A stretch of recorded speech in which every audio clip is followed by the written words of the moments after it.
Welcome to the Seagrass Meadows of Corner Inlet.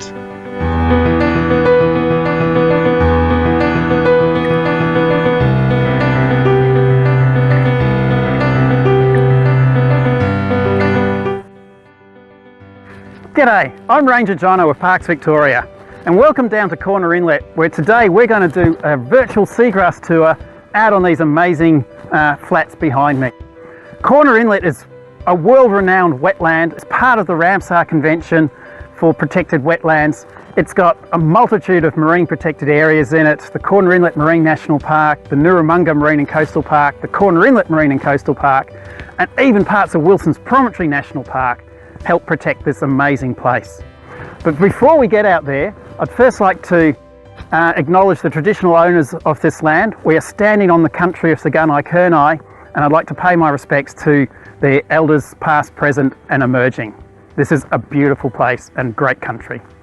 Now, just before we walk out though, a couple of safety hints and things to take if you go seagrassing, and that's what I like to call this, seagrassing. You go exploring the seagrass. So first up, know your tides. You can't go out here when the tide's coming in because you'll get cut off very quickly, and sometimes the tide comes in extremely fast, and where I am standing now at high tide will probably be about this deep on me. So you don't want to get stuck out some distance from the shore on a fast incoming tide. The other one is it's quite wet and boggy and there's tide pools and you will get wet feet. So you really should have some sort of gumboots or footwear which you don't mind getting wet. Today, in a moment, I'm going to put on these waders so I can really slosh around in the seagrass pools. And the other nice thing I like to take with me is a pair of binoculars, because there are some fantastic birds out here, which we should see some of those as the day goes on. And for so much life in the seagrass is really small. So if you have a little net, this is just a little aquarium net, and a small container, you can gently push it through the seagrass, pop it into the container, and you can actually see the diversity of life that's out there without hurting the critters that you're looking at. And then you pop it back nice and safely. So these are the basic bits that I take seagrassing. I'll just kit up and we'll get going.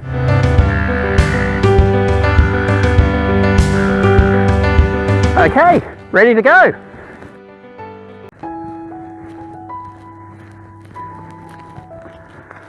All right, here we are, down in the seagrass meadow. So we've got some fantastic, beautiful, healthy looking seagrass right here. I'm going to actually stroll around here, but before I do that, I thought I'd better just let you know that seagrass is a delicate environment, and if you stomp all over it, you're going to damage it. But if you know what you're doing and you pay attention to the area you're in, there are some areas which are actually fairly safe to walk over without damaging the seagrass, and it's easier for you. So you can see here, I can push on that and my hand isn't sinking into the mud. It's quite a firm, sandy mud. So it means I can stand up here and I'm not sinking. Or a lot of seagrass grows on really soft mud, and you can take literally a step from hard sand into knee-deep mud. They're not nice places to explore. It's not good for the seagrass. You're not going to enjoy it. Best to just stand on the edge and look. But here, this one's really firm, so we'll be able to actually walk around and have a closer look. Okay, I'm just poking around the seagrass. I thought I'd actually just point out some of the different types of seagrass in a little bit more detail. Just pop that down. So we have different types of seagrass here that I've been able to find just poking along the shoreline. There's broadleaf, Posidonia australis, which in Victoria is found predominantly only in Corner Inlet and forms the basis of a rich marine ecosystem supporting a huge diversity of marine species. The other ones which you do find in the intertidal areas are these two types of fine leaf seagrass. So there's this one here, which is, and our seagrasses have all sorts of common names. There's eelgrass, there's swan grass, fine leaf seagrass. And these are two types of fine leaf. Locally, one's called swan grass, one's called eelgrass. And actually those terms are almost interchangeable as well. But this one, part of its scientific name means black-stemmed seagrass, and you can actually see this black stem here.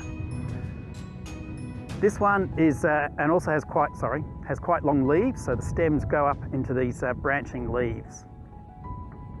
This one, another fine leaf type, it doesn't have the black stem, and it has just a couple of leaves at the top of each shoot. But what we can really see with this one, which is fantastic, is you can get an idea of how seagrasses grow through the sediment and bind everything together. So they start off as a little seed, and the seed settles down into the sand or the mud and starts to germinate, produces a little shoot, and then it grows a little leaf, just like any seedling does. Because remember, these are flowering plants, angiosperms. And as it gets older, it starts to also put down roots. So as the shoots are going up, the roots are going down. And that's what really is a big difference to marine seaweeds. Seaweeds don't have roots. And as they continue to grow, they start to produce these horizontal shoots. So these shoots are technically called rhizomes. You have both vertical rhizomes and horizontal rhizomes. Effectively, they're shoots. And as it grows, it produces these horizontal shoots, and periodically you get new vertical shoots popping up, and a new leaf sprouts up above the surface. And over time, this grows bigger and bigger and bigger, and we have the seagrass meadow forming. Now these plants can actually get to quite some size. Older parts die off, but the young parts keep going. And that actually means that one plant can live for a very long time. Some seagrass meadows, individuals, are actually kind of thought to be thousands of years old. And it's quite possible that here in Corner Inlet, some of the seagrass plants that we have growing right here today are that age. We're talking a couple of thousand years old. It's actually kind of really mind-blowing to think about that. And why are seagrasses important? For all sorts of reasons. But I'll just try and give a summary of some of the obvious ones. Firstly, seagrasses, they form this amazing habitat, full of food, full of life for all sorts of species, and it's just a great place to live for all sorts of marine invertebrates, small fish, a whole range of stuff. Basically, they're the basis of food webs.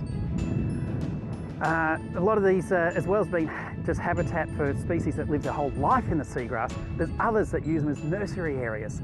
A lot of fish, the adults don't actually live in the seagrass, but the fish fry come into the seagrass and they live for a few years, growing bigger. They hide amongst the seagrass, avoiding predators until they reach adulthood, and off they go into the adult habitat. So habitat, nursery areas. They're also great just in terms of stabilising sediment. All those roots growing through the sand and the mud binds the sand and the mud together, stopping the beaches or the shorelines from eroding. So having healthy seagrass meadows protects shorelines from erosion.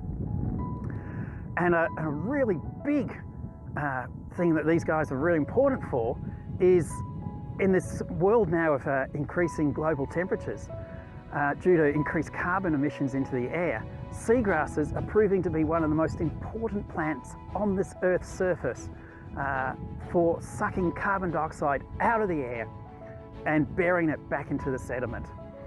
It's actually been shown that seagrasses can suck out at least double the amount of carbon dioxide from the air from a sort of equivalent area of forest.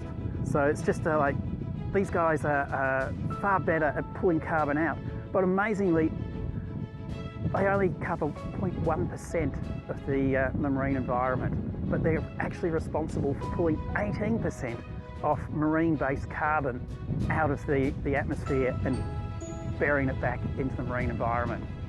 So that tiny little plant punching way above its weight. Absolutely amazing. But doesn't taste too good. When you go down to the seagrass flats and their associated mud flats, one of the most abundant sort of critters that you're going to come across are crabs. So I've brought you to a special little place here where there's a really cool crab which we're going to see in a moment. But I just wanted to have a few moments talking about crabs. Crabs of one type or another are going to be one of the first and most obvious critters that you see. We have the ones here are semaphore crabs, there's soldier crabs, there's pebble crabs, we may see some decorator crabs, In deeper water you get in seagrass meadows during, in Victoria, you have the amazing spider crab migration. Tens of thousands of spider crabs where they actually molt. So crabs are an amazing critter in their own right, and in the seagrass meadows you'll see a lot of crabs. So with semaphore crabs, you just have to be very patient. It won't take too long before some of them start to re-emerge. Now these are called semaphore crabs because the males wave their front legs, the ones with the big nippers, over their heads, and they bounce up and down.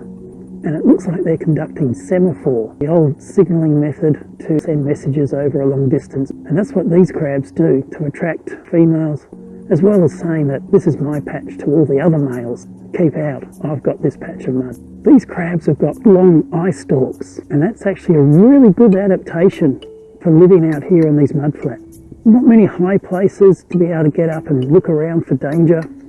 So these crabs have solved that by putting their eyeballs on stalks. Gives them that ability to see that little bit further.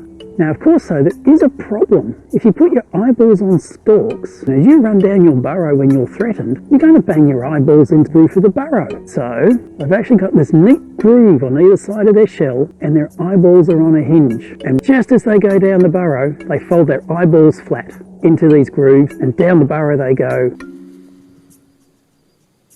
I wish I could get up and walk off without scaring them all, but I can't stay here forever. They're all scooting back down their burrows.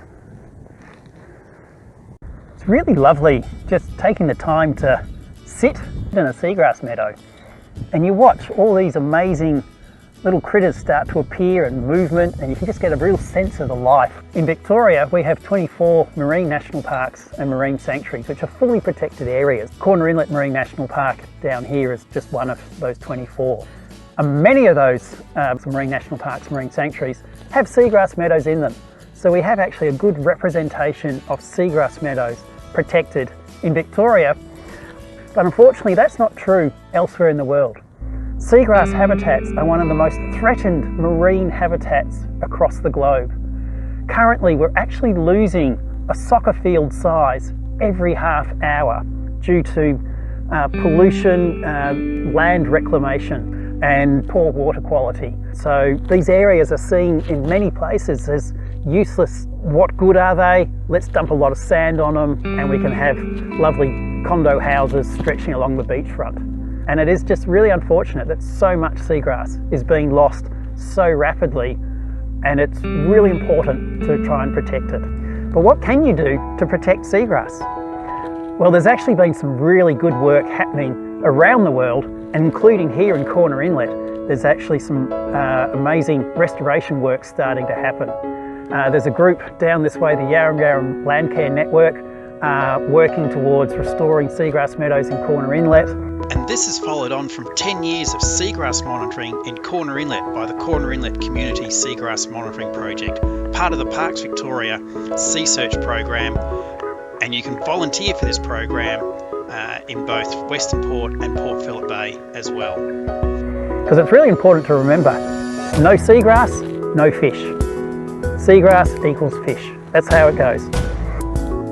Oh, what's that? Hey, it's a southern pygmy squid, one of our smallest cephalopods, and we've just been spotted. See how it's changed colour to match that of decaying seagrass to help it hide better. They also produce a special adhesive from their bodies that allows them to stick onto the undersides of seagrass blades. They can let go at any time, and when they patrol the seagrass looking for their prey of small crustaceans, they often go back to that glass-like appearance, making it harder for their predators to see them. They're very manoeuvrable and can travel in any direction, up, down, or even sideways, so they can navigate through the seagrass with ease and quickly disappear. It's never long until the tide returns and it's time to leave the seagrass flats. But as you depart, it's always worthwhile to look out for birds. Locals like egrets, foraging, probably for fish, or Pacific gulls, searching for crabs. There's also international migratory waders like the critically endangered eastern curlew, who depend on seagrass flats for food. and local species like the pied oyster catcher, who live in the area all year and nest on the nearby shorelines. All living examples of why we need healthy seagrass meadows and must protect them into the future. So I hope you've enjoyed this seagrass tour, part of the Winter by the Sea program put on by Coastcare and Parks Victoria. Coming up in a few weeks is the beachcombing tour put on by Ranger Lyndon, so tune in for that one to discover all the amazing things that can be washed up on the beach. Great activity for winter time. You can rug up, stroll along the tide line and get a beautiful window into the ocean by what's washed up on the beach. So thanks for joining me today, but the tide's rapidly coming in. The birds have gone off to their high tide roost, and I reckon I need to head to my high tide roost. Catch you later.